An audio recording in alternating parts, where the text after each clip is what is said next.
The extreme heat is putting the most vulnerable people in North Texas in danger. Dallas shelter is stepping up efforts to help people stay cool. Fox 4's Alex Boyer has more to note on that. Alex.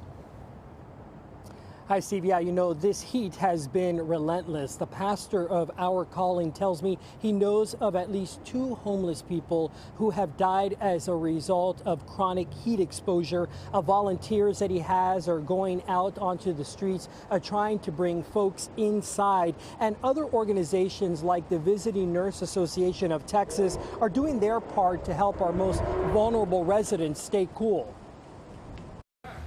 The line outside of Our Calling in Dallas began forming around 6:30 Tuesday morning. The shelter opened its doors earlier than usual so homeless residents could get out of the scorching heat. For us, the imperative is not just trying to make someone comfortable, but really try to save lives. An estimated 1,300 people in Dallas County are unsheltered, according to the most recent homeless census. Pastor Wayne Walker says last week they doubled their usual turnout at the shelter due to the relentless heat. This week, it's more of the same. Walker says he knows of at least 2 homeless people who have died from heat-related causes. We've got individuals being exposed to not only just heat-related heat exhaustion, but heat stroke. Rescue crews, which Walker is a part of, go out on the streets of Dallas in an effort to get reluctant men and women to come inside the shelter. There, they can also be connected to more long-term services. Well, the heat makes things a lot more dangerous, right? It makes it much more critical to get people off the streets. The Visiting Nurse Association of Texas is doing its part to protect its vulnerable clients. So it's asking those questions every day and how they're doing. Chris Kulak is Vice President, Chief of Strategy and Development through the organization's Meals on Wheels program, which delivers food to some 4,500 clients 5 days a week.